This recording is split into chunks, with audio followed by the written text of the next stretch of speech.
CNBC आवाज Motilal Oswal studios में आपका स्वागत है। नमस्कार, मैं हूं आपके साथ आशीष चतुर्वेदी और आप देख रहे हैं खिलाड़ी नंबर 1। चलिए, हफ्ते के दूसरे कारोबारी दिन आज थोड़ी सी रिलीफ रैली आपको देखने को मिल रही है। कल की भारी भरकम गिरावट के बाद आज मार्केट रिबाउंड के मूड में है और शुरुआत से लेकर अब तक देखें तो गेंस बरकरार है, आधे प्रतिशत से ज़्यादा, और तकरीबन आप राउंड फिगर समझ सकते हैं कि 1% का मूव यहाँ पर आपको निफ्टी पर नजर आया।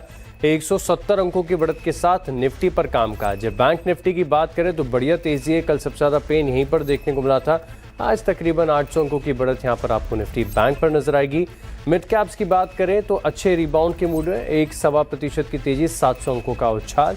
वहीं बात करें स्मॉल कैप्स की तो 250 अंकों की तेजी के साथ तकरीबन 1.5% के बड़े मूव, यानी छोटे स्टॉक्स में बड़ी रफ्तार देखने को मिल रही है।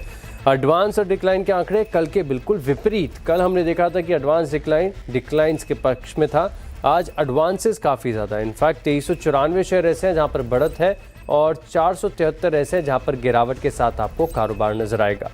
समझते हैं कि इंडेक्स का हाल क्या है, और ये बहुत ही इंटरेस्टिंग स्क्रीन रोज़ आपके सामने आती है। इंडिया विक्स अनसर्टेनिटी का इंडिकेटर है और 14% कूल ऑफ होता हुआ नजर आया। निफ्टी कैपिटल मार्केट्स पर आप खास नजर रखिएगा। कारण क्या है कि सुबह से इसकी चर्चा कर रहे हैं। सभी स्टॉक्स में मजबूत एक्शन, तकरीबन 1.5% ऊपर। निफ्टी एनर्जी पैक में तेजी है, कैपिटल गुड स्पेस के स्टॉक चल रहे हैं, ऑटो की रफ्तार बढ़ी है, लेकिन आईटी ने कर दिया है निराश।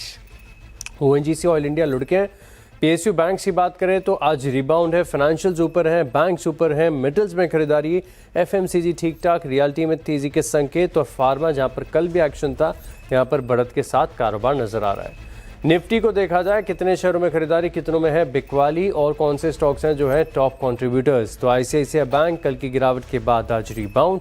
एचडीएफसी बैंक के ऊपर नजर आएगा, एमएनएम और एक्सिस बैंक यहाँ पर आपको खरीदारी नजर आ रही है।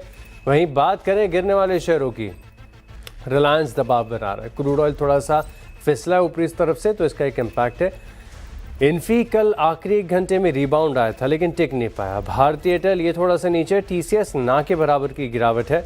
वहीं बैंक निफ्टी को देखा जाएगा तो क्या ब्रेथ है, वाह शानदार। आईसीआईसीआई बैंक, एचडीएफसी बैंक कुल मिलाकर जबरदस्त कंट्रीब्यूशन।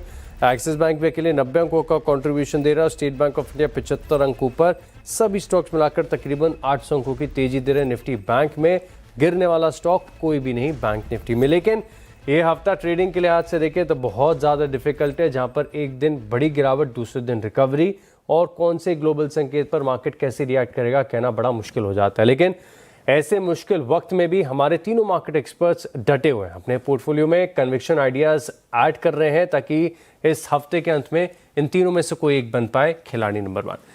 चलिए शो में करिए स्वागत। सबसे पहले मेरा सेट शेर खान से Muthu Selvaraj M, LKP security से रूपक डे, और आईडीबीआई कैपिटल के देवेन मेहता हमारे साथ। आप तीनों को नमस्कार, शो में स्वागत है। और पोर्टफोलियो की करें चर्चा और आज की रणनीति समझें। इससे पहले अब तक की परफॉर्मेंस, यानी कल 3:30 बजे तक की परफॉर्मेंस क्या कह रही है, ये स्क्रीन पर आएगी। थोड़ी देर में दर्शकों के सामने अपडेटेड परफॉर्मेंस भी रखेंगे। मुतु सेल्वराज एम का पोर्टफोलियो बिल्कुल फ्लैट लेकिन हरे निशान में है। रूपक डे के पोर्टफोलियो को देखा जाए तो 7% का पेन है। क्या गलत गया है, क्या रिस्क मैनेजमेंट में गड़बड़ी हुई है, स्टॉक सिलेक्शन में गलती हुई है, समझेंगे और अपनी गलती सुधारेंगे। देवेन मेहता से बात करेंगे क्योंकि सिर्फ आधे प्रतिशत के मूव्स इनके पोर्टफोलियो में गिरावट के तौर पर देखने को मिल रहे हैं। कौन सा स्टॉक है जो डेंट दे गया, इसे भी हम समझेंगे। लेकिन अब एक काम करते हैं, एक एक करके पहले आपसे रणनीति पूछूंगा मैं, और रणनीति के बाद आपके पोर्टफोलियो का चेक लेके आइडियाज भी देखेंगे। एक जे के पोर्टफोलियो को देखा जाए 7% की गिरावट यहाँ पर आपको देखने को मिल रही है। सर समझूंगा आपसे कि कौन सा स्टॉक है जो डेंट दे गया, कहाँ पर रिस्क मैनेजमेंट में गड़बड़ हो गया। अच्छा, 2 तो एसएल हिट में देख पा रहा हूँ, एक तो पेट्रोनेट एलएनजी में आज रिबाउंड आ गया, कल तक एक्सपेक्टेड नहीं था। यही मार्केट की वॉलेटिलिटी है जो ट्रेडिंग को बहुत डिफिकल्ट बना रही है। विकल्प आपके पास भी 2 स्टॉक्स का, सर बताइए कौन सा स्टॉक चुनेंगे। देखिए, कल मैं शॉर्ट बेट लिया था, थोड़ा रिस्की था, फिर भी रिस्क के साथ गया था। तो रिस्क कभी कभी क्या होता है, बैकफायर करता है, तो बैकफायर एक्सेप्ट किया, स्टॉप लॉस में निकल गया। तो अभी मुझे लगता है कि वोलेटिलिटी रहेगा और लॉन्ग शॉर्ट दोनों साइड में ट्रेड मिलेगा हमें। तो आज का 2 ट्रेड रहेगा, दोनों ही लॉन्ग साइड में रहेगा, क्योंकि मुझे लगता है यहाँ से निफ्टी 150-200 पॉइंट और ऊपर आ सकता है। उसके बाद हो सकता है सेल ऑन राइज, मतलब हायर लेवल पे सेलर्स वेट करेंगे। तो मेरा पहला स्टॉक रहेगा बी सॉफ्ट में स्टॉक रिकवरी दिखा रहा है, छोटा टाइम फ्रेम में इंपॉर्टेंट मूविंग एवरेज के ऊपर आ गया, तो बेस ऑफ यहाँ से रैली कंटिन्यू कर सकता है। तो स्टॉक में बाई की सलाह रहेगी around 384 with stop loss of 374 और हायर एंड पे टारगेट रहेगा 420 रुपया। ठीक है, 420 के टारगेट्स के लिए यहाँ पर आप खरीदारी करके चल सकते हैं बिरला सॉफ्ट में। और थोड़े से स्टॉप लॉसेस हिट हो गए, लेकिन समय सर आपके पास भरपूर है। शुक्रवार 3:30 बजे तक का है। देखेंगे यहाँ पर कैसे एक्शन आपके पोर्टफोलियो में नजर आए। बी सॉफ्ट फिलहाल के लिए ऐड किया है। दीपक जी, क्या विचार है? जो मुझे एक स्टॉक अच्छा लग रहा है वो है एस्टर डीएम। स्टॉक ने कंसोलिडेशन ब्रेकआउट दिया छोटा टाइम फ्रेम में, और हायर टाइम फ्रेम में भी इंपॉर्टेंट मूविंग एवरेज के ऊपर सस्टेन करते हुए दिखाई दे रहे हैं, तो सेंटिमेंट पॉजिटिव लग रहा है around the stock.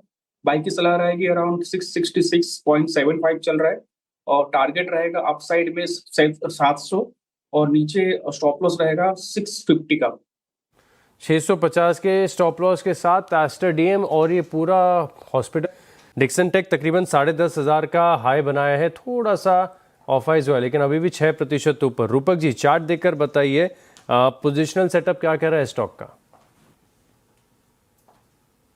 Dixon take का चार्ट अगर देखें तो इंट्राडे में डेफिनेटली पॉजिटिव ही लग रहा है, बट इसका एक रेजिस्टेंस रहेगा 10,600 पे। 10,600 को इसको डिसाइसिवली क्रॉस करना पड़ेगा, उसके बाद एक सिग्निफिकेंट अपसाइड में रैली आ सकता है। बट टिल देन मुझे लगता है कि थोड़ा रुकना चाहिए इन्वेस्टर के लिए, नया पोजीशन बनाने के पहले रुकना चाहिए। और नीचे सपोर्ट हो जाएगा 9,700 का, उसके नीचे वीकनेस इंक्रीज होगा। ऑल राइट, तो डिक्सन टेक पर रखिएगा खास फोकस। तो चलिए एक काम करते हैं, एक छोटे से ब्रेक के लिए रुक रहे हो। ब्रेक के बाद देखेंगे तीनों खिलाड़ियों का रिपोर्ट कार्ड। आप बने रहे हमारे साथ।